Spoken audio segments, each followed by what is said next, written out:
Hello everybody, welcome to the way of solution. আজ 5ই June. আজকের দিনের গুরুত্বপূর্ণ কারেন্ট অ্যাফেয়ার্স এবং কিছু নিউজ সেগুলোর সম্পর্কিত কারেন্ট অ্যাফেয়ার্স নিয়ে আমরা চর্চা করব। প্রতিদিনের ডেলি কারেন্ট অ্যাফেয়ার্সের আজকের যে পর্বটা সেখানে অনেকগুলো ইম্পর্টেন্ট, আজকে 5ই জুন তোমরা জানো নিশ্চয়ই, গুরুত্বপূর্ণ দিবসও আছে আজকের দিনে, সেই সমস্ত বিষয় এবং সমস্ত গুরুত্বপূর্ণ আহ, খবর এবং গুরুত্বপূর্ণ নিউজ এর উপর থেকে কিছু কারেন্ট অ্যাফেয়ার্স আজকে আলোচনা হবে। তো সকলে পর্বটিতে লাইক করো এবং শেষ পর্যন্ত দেখতে থাকো। চলো শুরু করছি আজকের আমাদের পর্ব। আজকে প্রথম প্রশ্নে আমরা আসব।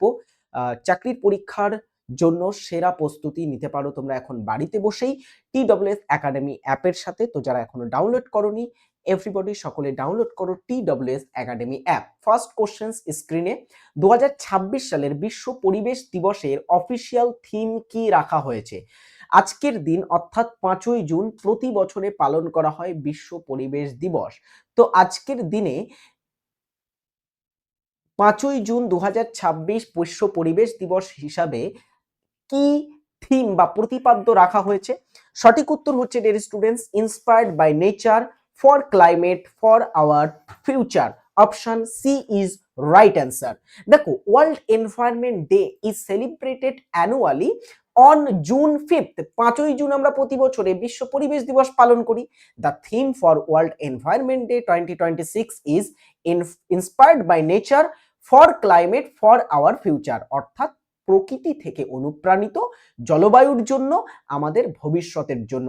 এই বছরে আমাদের বিশ্ব পরিবেশ দিবস বা ওয়ার্ল্ড এনভায়রনমেন্ট ডে থিম রাখা হয়েছে। আচ্ছা, বিশ্ব পরিবেশ দিবস এটার যে মূল অনুষ্ঠান প্রতি বছরে পালন করে থাকে ইউএনইপি বলে একটা সংস্থা, ওয়ার্ল্ড এনভায়রনমেন্ট প্রোগ্রাম। তো এই বছরে তাদের মূল অনুষ্ঠান অনুষ্ঠিত হতে চলেছে আজারবাইজানে। Azerbaijan will host the global observance. আজারবাইজানের রাজধানীর নাম বাকু, সেখানে অনুষ্ঠিত হতে চলেছে এই বছরের বিশ্ব পরিবেশ দিবসের মূল যে অনুষ্ঠান সেটি। এর পরবর্তী প্রশ্ন 2, 2026 সালের জুন মাসে ভারতের এনপিসিআই কোন দেশের ইউপিআই পেমেন্ট সিস্টেম চালু করলো? ভারতের ইউপিআই পেমেন্ট সিস্টেমটা ধীরে ধীরে বিশ্বের বিভিন্ন দেশ কিন্তু অ্যাডাপ্ট করছে। প্রথম দেশ হিসাবে আমরা দেখেছিলাম অ্যাডাপ্ট করেছিল ভারতের ইউপিআই সিস্টেমটা ভুটান, তারপরে নেপাল, শ্রীলঙ্কা, মালদ্বীপ, এই সমস্ত দেশগুলোতেও ধীরে ধীরে ইউপিআই সিস্টেমটা কিন্তু এক্সপ্যান্ড করেছে। তো এনপিসিআই তারা সম্প্রতিকালে একটা দেশে ইউপিআই পেমেন্ট সিস্টেম চালু করলো, সেটি হচ্ছে Cambodia. India launches UPI payments in Cambodia through NPCI ACLEDA bank partnership. তো এনপিসিআই এবং কম্বোডিয়ার একটা তোমার হচ্ছে সংস্থা ACLEDA, এদের দুজনের মধ্যে সহযোগিতা বা পার্টনারশিপের মাধ্যমে এটা সম্প্রতিকালে কম্বোডিয়াতে চালু হলো। কম্বোডিয়া দক্ষিণ পূর্ব এশিয়ার একটা দেশ, রাজধানী নমপেন, আর কম্বোডিয়ার মুদ্রা কম্বোডিয়ান রিয়াল। এর পরবর্তী প্রশ্ন স্ক্রিনে। প্রথম ফুটবলার হিসাবে কে স্পেনের মর্যাদাপূর্ণ প্রিন্সেস অফ আস্তুরিয়াস অ্যাওয়ার্ড লাভ করলো? প্রিন্সেস অফ অ্যাস্তুরিয়াস হচ্ছে একটা মর্যাদাপূর্ণ পুরস্কার বা সম্মান যেটা স্পেন থেকে দেয়া হয়ে থাকে। সেটা সম্প্রতিকালে পেলেনকে। সঠিক উত্তর হচ্ছে লিওনেল মেসি, আর্জেন্টাইন এই ফুটবলার সম্প্রতিকালে জিতলেন এই মর্যাদাপূর্ণ পুরস্কারটা বিশ্বের প্রথম ফুটবলার হিসাবে। Lionel Messi officially become the first individual footballer to receive the prestigious Princess of Asturias award for sports. তো খেলাধুলোর জগৎ থেকে বা প্রথম ফুটবলার হিসাবে এককভাবে কিন্তু লিওনেল মেসি সম্প্রতিকালে এই ফ্রান্সের মর্যাদাপূর্ণ অ্যাস্তুরিয়াস অ্যাওয়ার্ডটা জয়লাভ করলো। দেখো, এই পুরস্কারটা কি? এই পুরস্কারটা শিল্পকলা, সাহিত্য, সমাজবিজ্ঞান, বৈজ্ঞানিক প্রযুক্তিগত গবেষণা, আন্তর্জাতিক সহযোগিতা ও ক্রীড়ার মতো ক্ষেত্রগুলোতে প্রদান করা হয়। এই সমস্ত ক্ষেত্রে যারা উল্লেখযোগ্য কৃতিত্ব অর্জন করেছে সেই সমস্ত ব্যক্তিগুলোকে সেই সমস্ত ব্যক্তিগুলোকে স্বীকৃতি স্বরূপ এই পুরস্কার দেয়া হয়ে থাকে। তো লিওনেল মেসি সম্প্রতি এটা জিতলেন, প্রথম আমরা দেখব ফুটবল খেলোয়াড় হিসাবে। এরপর একটা 2026 সালের নবাচার মন্ত্র নামক এই বিশেষ জাতীয় উদ্যোগটির সূচনা কে করলেন?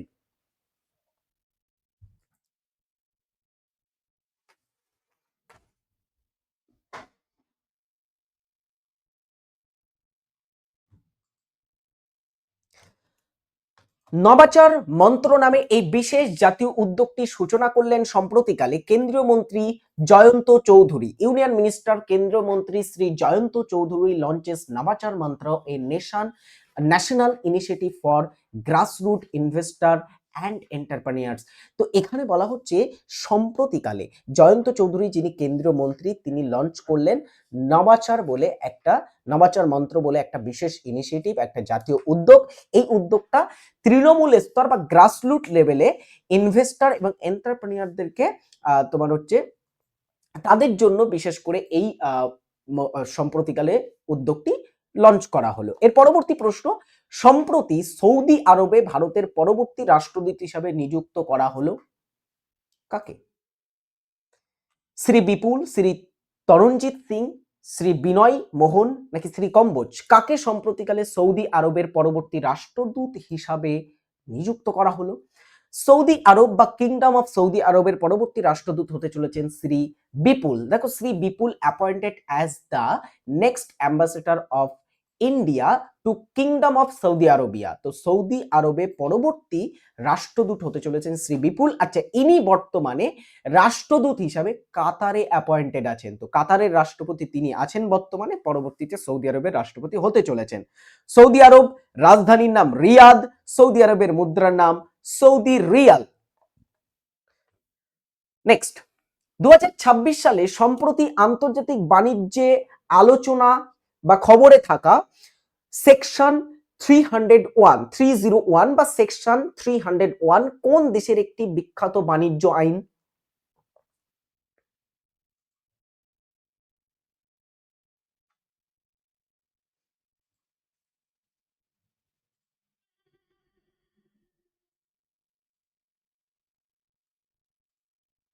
চলো, সেকশন 301 এটি কোন দেশের একটা বিখ্যাত বাণিজ্য আইন? মার্কিন যুক্তরাষ্ট্রের। গত দিনের কারেন্ট অ্যাফেয়ার্সে আমরা পড়েছিলাম যে আমেরিকার যিনি বিদেশ সচিব আছেন মার্কো রুবিও, তিনি কিন্তু ভারত ভিজিট করেছেন এবং সম্প্রতিকালে আমাদের আমেরিকার সাথে একটা ট্রেড ডিল একদমই ফাইনাল স্টেজে আছে। তো এখানে বলা হচ্ছে India remain engaged with the US on section 301 proceeding and the finalisation of framework agreement. তো ভারত এই 301 যে সেকশন বা ধারা যাই বলো এর অধীনে একটা কাঠামো চুক্তি চূড়ান্ত করার বিষয়ে একদমই ফাইনাল স্টেজে আছে, একদমই শেষ পথে আছে। তো আমেরিকার সাথে খুব শীঘ্রই একটা কিন্তু বড় আমাদের ডিল সম্পন্ন হতে চলেছে। অলরাইট, এর পরবর্তী প্রশ্ন, ভারতের প্রথম মডেল বর্ডার ভিলেজের ভিত্তিপ্রস্তর কোথায় স্থাপন করা হলো?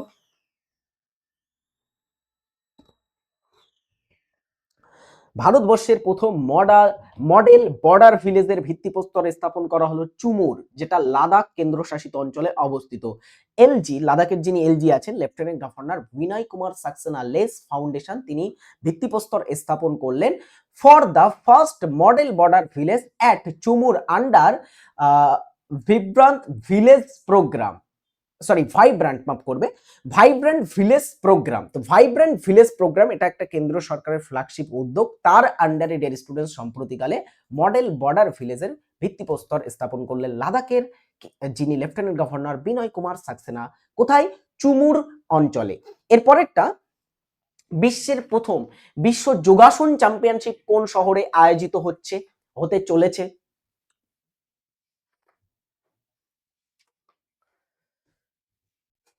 বিশ্বের প্রথম বিশ্ব যোগাসন চ্যাম্পিয়নশিপ এটা আয়োজিত হতে চলেছে আহমেদাবাদ শহরে, গুজরাটের। The inaugural edition of the world yogasana sports championship is being held at the Eka arena in Ahmedabad. তো আহমেদাবাদের একা এরিনাতে অনুষ্ঠিত হতে চলেছে প্রথমবারের জন্য, ইনগ্রাল এডিশন মানে ফার্স্ট টাইমের জন্য আয়োজিত হতে চলেছে ওয়ার্ল্ড যোগাসনা স্পোর্টস চ্যাম্পিয়নশিপ সেটা। ওকে, এর পরবর্তী প্রশ্নে আমরা আসবো। এবারে আমাদের জিকে কোশ্চেন্স আছে, তো অবশ্যই জিকে প্রশ্নগুলো দেখতে হবে সকলে, শেষ পর্যন্ত পর্বটি দেখবে। কারেন্ট অ্যাফেয়ার্স দেখতে হলে অবশ্যই চ্যানেলটিকে সাবস্ক্রাইব করো, এরকম কারেন্ট অ্যাফেয়ার্স আমি প্রতিদিন তোমাদের জন্য প্রোভাইড করি এমসিকিউ আকারে এবং তার সাথে গুরুত্বপূর্ণ কিছু ডিটেলস। তো TWS একাডেমি অ্যাপ অবশ্যই যারা এখনো ডাউনলোড করোনি সকলের কাছে রিকোয়েস্ট থাকবে ডাউনলোড করো। এবার তুমি সেখান থেকে যদি একদমই বেসিক স্টুডেন্টস মানে বেসিক থেকে শিখতে চাও, তুমি যদি একদমই নতুন স্টুডেন্টস হয়ে থাকো, সবে সবে কম্পিটিটিভ এক্সামের ফিল্ডে এসেছো, তো তোমাদের জন্য আমরা কিছু ব্যাচ প্রোভাইড করি সেখানে, যেখানে তোমরা ভর্তি হলে আমাদের কাছ থেকে বেসিক থেকে একদমই নতুন যারা আছো, নতুন থেকে একদমই তোমরা বেসিক থেকে গোড়া থেকে পড়ার সুযোগ পাবে। সো যারা একটু ভয় করছো স্যার কি কোশ্চেন্স হবে, কোথা থেকে কোশ্চেন্স হবে কিছু বুঝতে পারছি না, চলে আসো ব্যাচে, সমস্ত বিষয় নিয়ে সেখানে আমরা আলোচনা করে থাকি এবং ক্লাস করিয়ে থাকি, টপ লেভেলের টিচাররা সেখানে ক্লাস করায়। দুটো ব্যাচ এখন আমরা অন লাইভে দেখতে পাচ্ছি, একটা হচ্ছে WPKP ফাউন্ডেশন, এছাড়াও আরো অনেক ব্যাচ আছে, বাট নতুন ব্যাচের যদি কথা বলি WPKP ফাউন্ডেশন এবং আরেকটা হচ্ছে ওয়েস্ট বেঙ্গল গ্রাম পঞ্চায়েত। ওয়েস্ট বেঙ্গল গ্রাম পঞ্চায়েতে কিন্তু নিয়োগ হতে চলেছে, মাননীয় যিনি পঞ্চায়েত মিনিস্টারি দায়িত্ব পেয়েছেন সম্প্রতিকালে আমাদের ওয়েস্ট বেঙ্গলে, তিনি বারবার কিন্তু প্রেস ব্রিফিং এর মাধ্যমে সেটা আমাদের জানিয়েছেন। ওকে, সো অবশ্যই গ্রাম পঞ্চায়েতের জন্য প্রস্তুতি নাও, অনেক কিন্তু পরবর্তীতে এখানে তোমার নিয়োগ হতে চলেছে। অলরাইট, চলো আমরা আজকে জিকে প্রশ্ন দেখি, তার জন্য কয়েকটা গুরুত্বপূর্ণ জিকে, এই জিকে গুলো তোমরা সমস্ত পরীক্ষার জন্য দেখতে পারো, অলমোস্ট ওয়েস্ট বেঙ্গলে যত ধরনের পরীক্ষা হয় ইনক্লুডিং সেন্ট্রালের বিভিন্ন পরীক্ষা সবকিছুর জন্য জিকে পর্বটা কিন্তু গুরুত্বপূর্ণ। জিকে এবং কারেন্ট অ্যাফেয়ার্সের এই পর্বটা আমি এমন ভাবে সাজাই যাতে সমস্ত পরীক্ষার ভিতরে কভার হয়। চলো এই প্রশ্নটা দেখি, 2011 সালের জনগণনা বা সেন্সাস অনুযায়ী ভারতের কোন রাজ্যের জনঘনত্ব সবচেয়ে কম ছিল? সঠিক উত্তর হচ্ছে অরুণাচল প্রদেশের। আচ্ছা, অরুণাচল প্রদেশের জনঘনত্ব কত ছিল? 17 জন প্রতি স্কোয়ার কিলোমিটারে ছিল জনঘনত্ব অরুণাচল প্রদেশের। আচ্ছা, সর্বোচ্চ জনঘনত্ব কোথায় ছিল? সর্বোচ্চ জনঘনত্ব, সর্বোচ্চ জনঘনত্ব ছিল বিহার রাজ্যে। বিহারের অলমোস্ট 2011 সাল অনুসারে জনঘনত্ব ছিল 1102 জন, 1102 জন প্রতি বর্গ কিলোমিটারে এখানে কিন্তু বাস করে। এটা 2011-র কথা বলা হচ্ছে, মানে অনেক বছর আগে, এখন এটা আরো হয়তো অনেক বেড়ে গেছে। 2027-এ আমাদের নতুন সেন্সাস আসতে চলেছে, তো সেই সেন্সাস অনুযায়ী আমরা জানতে পারবো যে পরবর্তীতে কোথায় জনঘনত্ব বেশি হতে চলেছে। এর পরেরটা, ভারতের প্রতিষ্ঠিত প্রথম জীবন বীমা কোম্পানি কোনটি ছিল?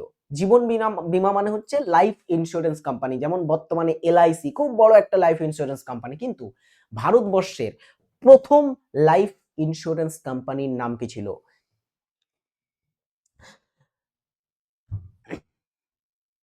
ওরিয়েন্টাল লাইফ ইন্স্যুরেন্স কোম্পানি, জাতীয় বীমা কোম্পানি, হিন্দুস্তান বীমা সমিতি নাকি নিউ ইন্ডিয়া অ্যাসিওরেন্স? সঠিক উত্তর অপশন এ তে আছে ওরিয়েন্টাল লাইফ ইন্স্যুরেন্স কোম্পানি। এটা কলকাতায় স্থাপিত হয়, এটার বিল্ডিং এখনো কলকাতাতে অবস্থিত আছে। হ্যাঁ, কলকাতায় অবস্থিত এবং এটা স্থাপিত হয়েছিল 1818 সালে। নেক্সট কোশ্চেন স্ক্রিনে, BCG টিকা প্রধানত কোন সংক্রমণ রোগ প্রতিরোধ করতে ব্যবহৃত হয়? Question number 3।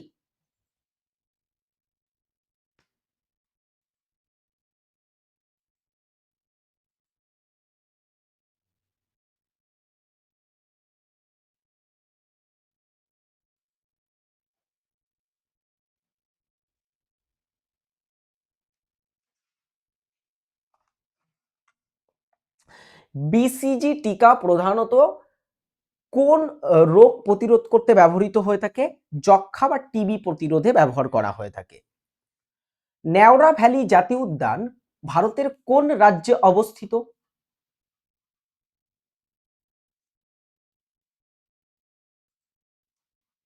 বলো।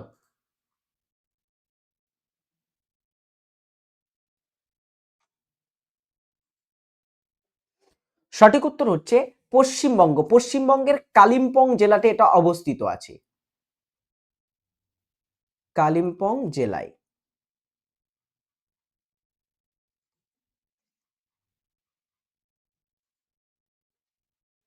নেক্সট কোশ্চেন, নিচের কোনটি একটি মূল বা রুট? ফুলকপি, শসা, গাজর নাকি লাউ? এর থেকে সহজ প্রশ্ন কিন্তু হয় না, এর থেকে সহজ প্রশ্ন হয় না। কোনটা মূল বা রুট? গাজর, মূলো এগুলো হচ্ছে রুট, তাই তো? এখানে option C right answer. Next, কে 2025 সালে সবচেয়ে প্রভাবশালী পরিবেশবিদ পুরস্কার পায়?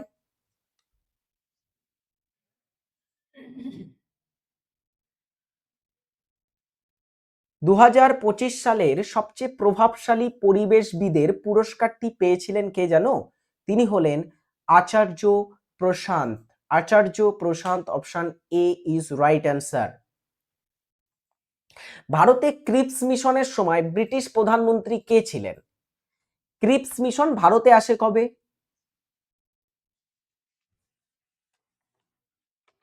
ক্রিপস মিশন ভারতে এসেছিল 1942 সালে। তো 1942 সালে যখন ক্রিপস মিশন ভারতে আসে তখন ব্রিটিশ প্রধানমন্ত্রী কে ছিলেন? 1942-এ জেনে রাখবে দ্বিতীয় বিশ্বযুদ্ধ তখন চলছে। 1939 থেকে 45-এর মধ্যে দ্বিতীয় বিশ্বযুদ্ধ হয়। তো দ্বিতীয় বিশ্বযুদ্ধ চলাকালীন ব্রিটিশ প্রধানমন্ত্রী ছিলেন উইনস্টন চার্চিল। তো এখানে তিনি ব্রিটিশ প্রধানমন্ত্রী ছিলেন তখন। তো এখানে option D right answer. Next question 8, কুদ নৃত্যটি ভারতের কোন রাজ্য বা কেন্দ্রশাসিত অঞ্চলের সাথে সম্পর্কিত?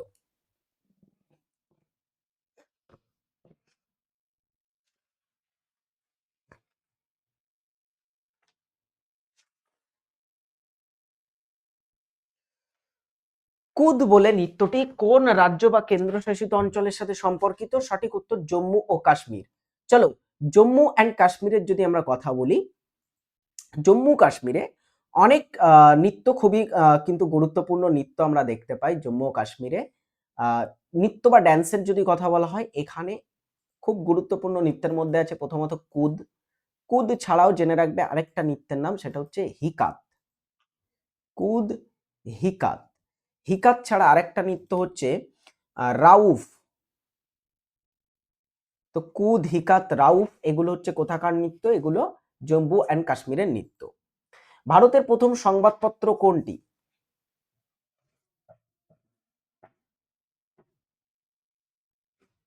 চলো, ভারতবর্ষের প্রথম সংবাদপত্রের নাম কি? First news paper, right answer Bengal gadget. প্রকাশক কে ছিল বেঙ্গল গ্যাজেটের?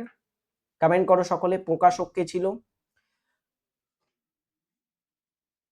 প্রকাশক ছিলেন কে বেঙ্গল গ্যাজেটের? সঠিক উত্তর হচ্ছে জেমস আগস্ট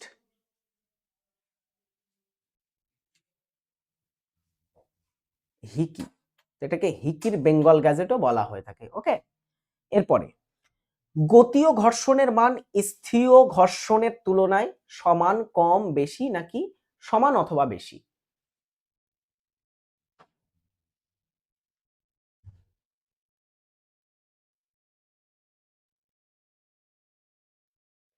গতি ঘর্ষণ, গতির সময় একটা ঘর্ষণ তৈরি হয়, আর যখন বস্তু স্থির থাকে তখন একটা ঘর্ষণ তৈরি হয়। তো গতি ঘর্ষণ স্থিতি ঘর্ষণের তুলনায় কি হবে? গতি ঘর্ষণের মান কম হবে। ওকে, এরপরে, শিক্ষার অধিকার আইন বা RTE act, right two education act কোন সালে প্রণীত হয়? কমেন্ট বক্সে সকলে এটার উত্তর জানাবে। পশ্চিমবঙ্গের কোন জেলায় সবচেয়ে বেশি মালভূমি অঞ্চল দেখতে পাওয়া যায়? সকলে উত্তর করো এটা। সবচেয়ে বেশি মালভূমি অঞ্চল।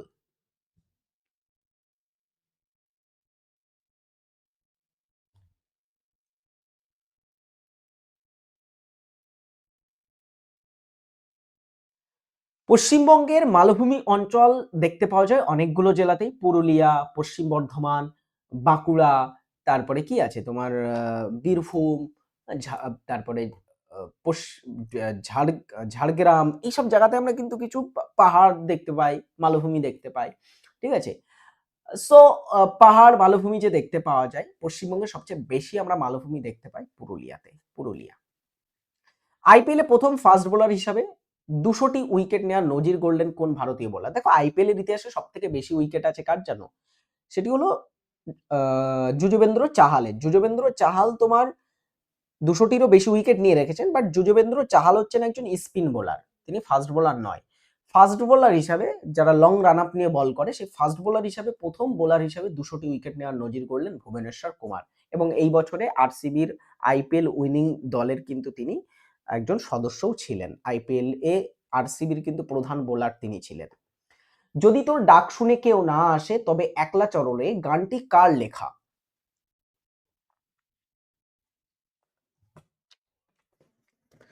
বাঙালিদের সব থেকে প্রিয় একটা গানের মধ্যে এটা।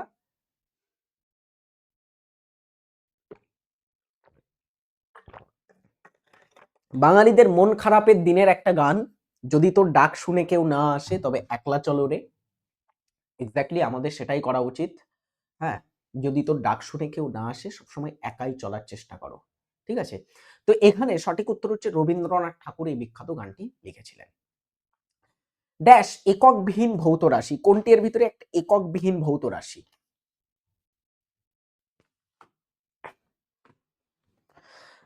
ভৌত রাশিগুলোর একক থাকে, কিছু কিছু ভৌত রাশির একক থাকে এবং অভিমুখ দুটোই থাকে, আবার কিছু কিছু ভৌত রাশির শুধুমাত্র একক থাকে। কিন্তু আবার কিছু ভৌত রাশি আছে যার কোনো এককও নেই, অভিমুখও নেই, এমন ভৌত রাশি হচ্ছে একটা আপেক্ষিক গুরুত্ব।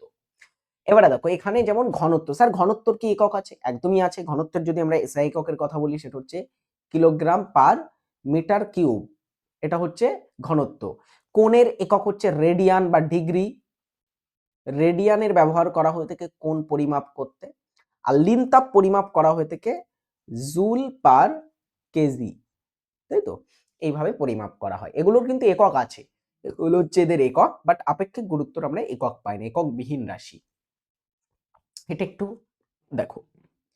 1861 সালে হিন্দু বিধবাদের বিবাহের প্রচার ও সমর্থনের জন্য মহাদেব গোবিন্দ রানাডে নিচের কোন সংস্থাটি প্রতিষ্ঠা করেছিলেন? মহাদেব গোবিন্দ রানাডে পশ্চিম ভারতে তিনি বিশেষ করে বোম্বে প্রদেশে, বোম্বেতে তিনি স্টুডেন্টস বিধবা বিবাহ আন্দোলন বা এক্সেট্রা বিভিন্ন ধরনের আন্দোলনে তিনি কিন্তু সমাজ সংস্কারক আন্দোলনে অংশগ্রহণ করেছিলেন। তো তিনি বোম্বে প্রদেশে প্রতিষ্ঠা করেছিলেন বিধবা বিবাহ সমিতি 1861 সালে। হিন্দু বিধবাদের বিবাহের জন্য বা পুনর্বিবাহের জন্য এটা প্রতিষ্ঠা করা হয়। পশ্চিমবঙ্গের দ্বিতীয় সর্বোচ্চ শৃঙ্গের নাম কি?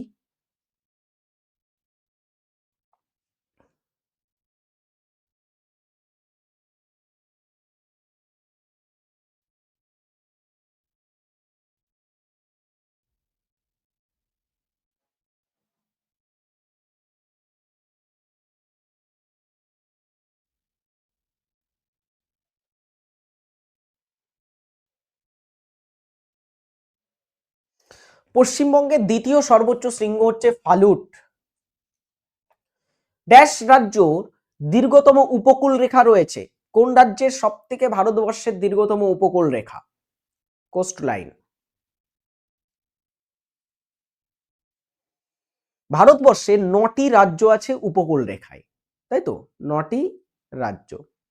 তো 9টি রাজ্যের মধ্যে যে রাজ্যর উপকূল রেখা সবচেয়ে বেশি সেটি হচ্ছে গুজরাট, 1600 কিলোমিটারের কাছাকাছি দীর্ঘ একটা উপকূল রেখা দেখা যায়।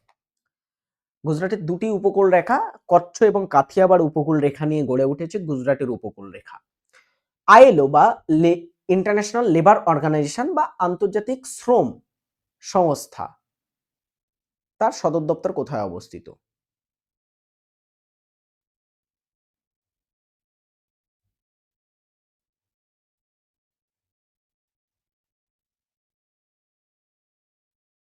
আন্তর্জাতিক শ্রম সংস্থার সদর দপ্তর অবস্থিত আছে জেনেভাতে। 12 ফেল সিনেমাটি কোন আইপিএস অফিসারের জীবনের উপর ভিত্তি করে তৈরি হয়েছে? বিখ্যাত এই সিনেমা 12 ফেল সিনেমাটি কার জীবনের উপর ভিত্তি করে তৈরি? বিধু বিনোদ চোপড়া কর্তৃক পরিচালিত এই সিনেমা, এটা পরিচালক হচ্ছে 12 ফেলসের বিধু বিনোদ চোপড়া, এবং এটা ন্যাশনাল অ্যাওয়ার্ড উইনিং একটা সিনেমা, জাতীয় চলচ্চিত্র পুরস্কার জিতেছে এই সিনেমাটা গত বছরে। এবং এই 12 ফেল সিনেমাটার পরিচালককে, এটার পরিচালক বিধু বিনোদ চোপড়া, কিন্তু এটার যে মেইন তোমার হচ্ছে একজনের জীবনের উপর ভিত্তি করে সিনেমাটা তৈরি করা, যিনি হচ্ছেন আইপিএস মনোজ কুমার শর্মা।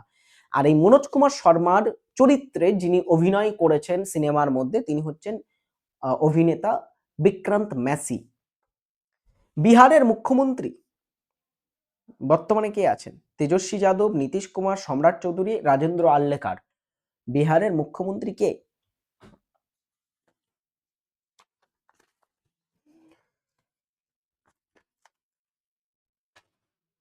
বিহারের বর্তমান মুখ্যমন্ত্রী সম্রাট চৌধুরী।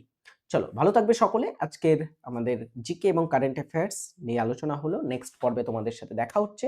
ততক্ষণের জন্য tata, take care, bye, thank you.